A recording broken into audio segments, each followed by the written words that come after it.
Thank you very much. Let me proceed on established protocol. I think my daughter Shamima has acknowledged everybody. And so I'll just say a few preliminary words about the subject, and then after that I'll read a very short speech that I've been given. As a student of history, I always like to go back into the past. And we've had various stages of the development of our democracy. And every stage is important because we have to take lessons learned in order that we come out better. And so the first stage was the liberation of the African continent, of which Ghana played a very significant role. Yeah, Ghanaians, you can clap for that.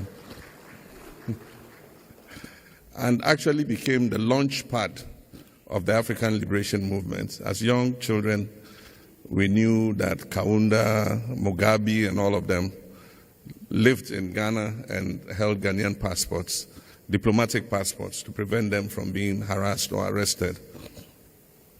And so there was the excitement that if we came under self-rule and we governed ourselves, prosperity will naturally come. Unfortunately, Ghana, again, the pioneer in most things, quickly dispatched our first president in a coup, and then our Nigerian cousins also followed, and all the other countries followed. And our countries went under military rule. It's been a rotating window of military governments return to constitutional democracy, military governments return to constitutional democracy. And in Ghana's case, of course, we had the NLC, the National Liberation Council, and then we had the Progressive Party government, UP government under Dr. Buzia. Then, of course, the National Redemption Council, the Supreme Military Council, then to the Third Republic under the PNP, Dr. Liman. Then came the June 4, and back to democracy, and then 31st December.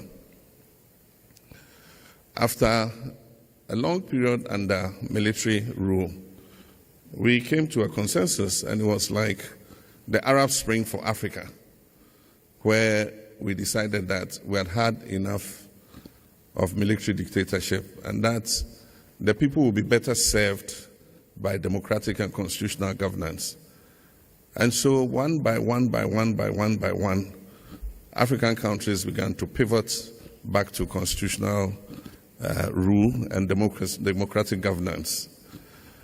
But the thing is, democratic governance guarantees the rights and freedoms of the people, which is true, but in themselves will not bring opportunity and economic prosperity unless you abide by certain principles. And so Ghana went back to constitutional democracy in 1992. There was a lot of excitement about it. President Rawlings became the first civilian president of Ghana, followed by President Kufuor. And since then, it's been a revolving door of NDC at one time for 8 years, MPP 2 comes for 8 years. But for those who attended my inauguration, if you were not on the Black Star Square and we had locked you in a room and you could hear the announcement of the acknowledgement of the presidents who were coming up to greet me, you'd have noticed that the loudest applause was for the countries that have overthrown democracy and are under military dictatorship.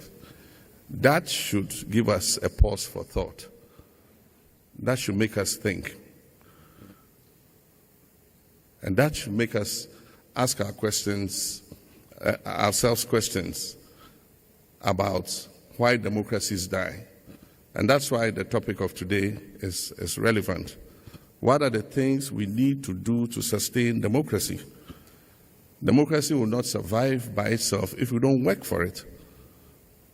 And like Omar Toure said, whatever system of government you have, autocracy, democracy, theocracy, whatever, if it does not deliver opportunities and prosperity to the people, it will not survive. And so the excitement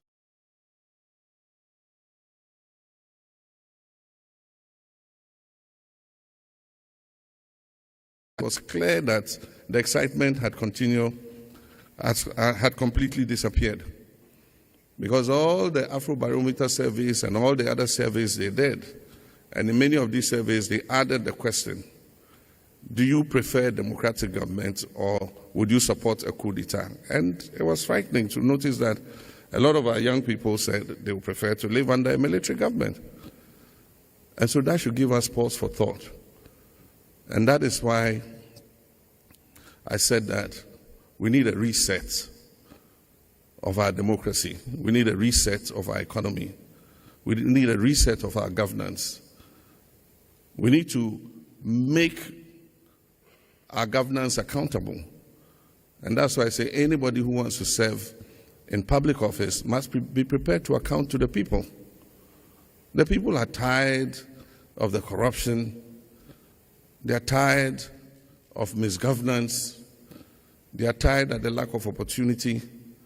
And that is why, for those of us who believe in democracy, we must continue to take the advantage of dialogues like this to see what is wrong with our implementation of democracy so that we can make a reset that makes the youth continue to have faith in democratic governance and not romanticize unconstitutional government. So these are just a few words I thought we'll talk about, but also to mention the role of the new media. We don't have the traditional TV and radios as the main source of information now.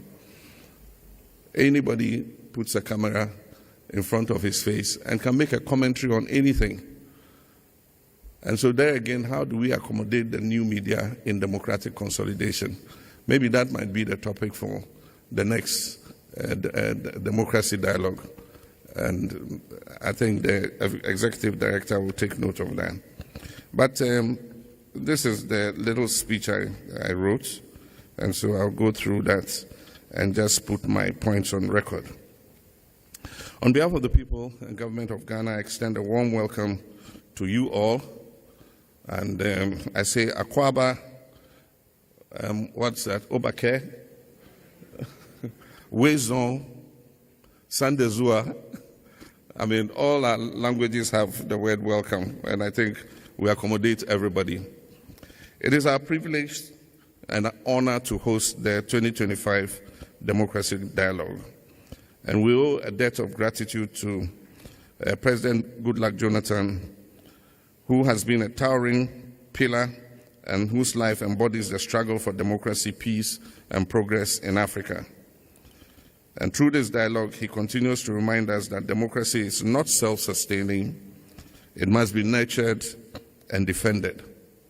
And I wish to thank all the important people who have come, President Olusegun Obasanjo, Peter Obi, and I mean too many to mention, to lend your presence to this all-important dialogue.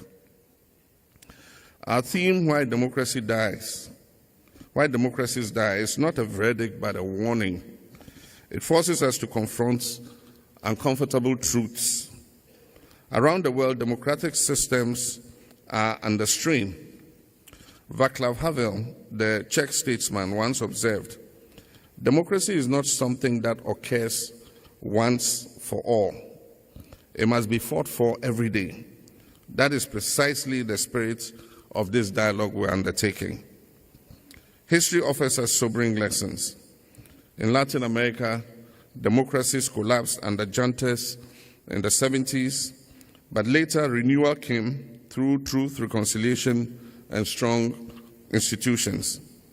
In Asia, South Korea and Taiwan showed how democracies can thrive alongside economic growth, while Myanmar warns of reversals when militarism overwhelms institutions. In Europe, the rise of fascism in the 1930s teaches us how despair and demagoguery can corrode democracy. In the United States, Abraham Lincoln's immortal words still echo. He says, "Governments of the people, by the people, for the people, shall not perish from the earth." And yet, government of the people, by the people, for the people, survival is never guaranteed. Ghana has earned recognition as a beacon of democracy in Africa. And since 1992, we've witnessed peaceful transitions, a vibrant media, resilient civil society. But let us be candid. Some negatives in our politics threaten survival of democracy. Inequality, lack of opportunity for young people, monetization of our politics, misinformation, and all others pose grave risks to the survival of democracy. Kwame Nkrumah once warned, and I quote, he said, "Freedom is not something that one people can bestow on another as a gift. They claim it as their own, and none can keep it from them. Our people claim their freedom, but we must guard it jealously." This was Kwame Nkrumah. You could change freedom and put democracy, and it will be the same thing. So my question is, why democracies fail and why democracies die? The first one is weak institutions that fail to protect the rights of the people. The second is corruption and elite capture that erodes the trust of the people in democratic governance. The third is exclusion and inequality that alienate portions of the citizenry. The fourth is leadership deficits that squander legitimacy of governments.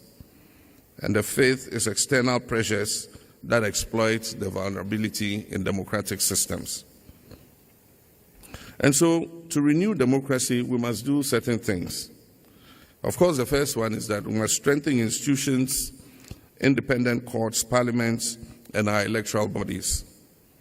The second is that we must deliver development, because democracy without development, democracy without roads, democracy without schools, hospitals, and jobs will always be at risk. The third, we must educate our citizens. For us, Thomas Sankara said, and I quote, he said, "A soldier without political education or ideological training is a potential criminal." The same is true of leadership without ethical grounding. The fourth, we must protect media and civic space. A free press is democracy's immune system. We must also build regional solidarity, because the fall of democracy in one nation weakens democracy in all other nations. As host, Ghana recommits to upholding democracy not just in rhetoric, but in practice. We'll defend the independence of our institutions, we'll support free expression, and we'll continue to stand with ECOWAS in promoting democratic governance across West Africa. Distinguished citizens, democracy dies when citizens lose faith, when leaders abandon integrity, and institutions succumb to capture. But democracy can be renewed when citizens rise to defend it. And as the former Czech President Havel said again, and I quote, he said, "The salvation of this human world lies nowhere else than in the human heart."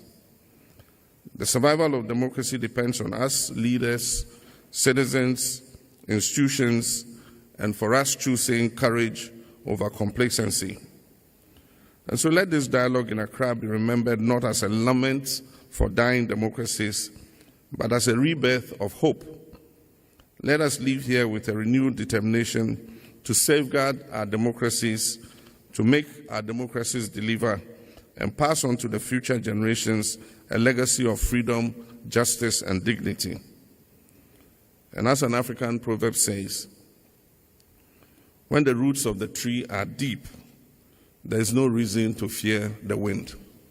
If the roots of our democracy are deep, there is no need to fear unconstitutional governance. If we deepen the roots of our democracy in our nations, it will withstand any storm. May God bless this gathering. May God bless Africa. And I wish you fruitful deliberation. Thank you.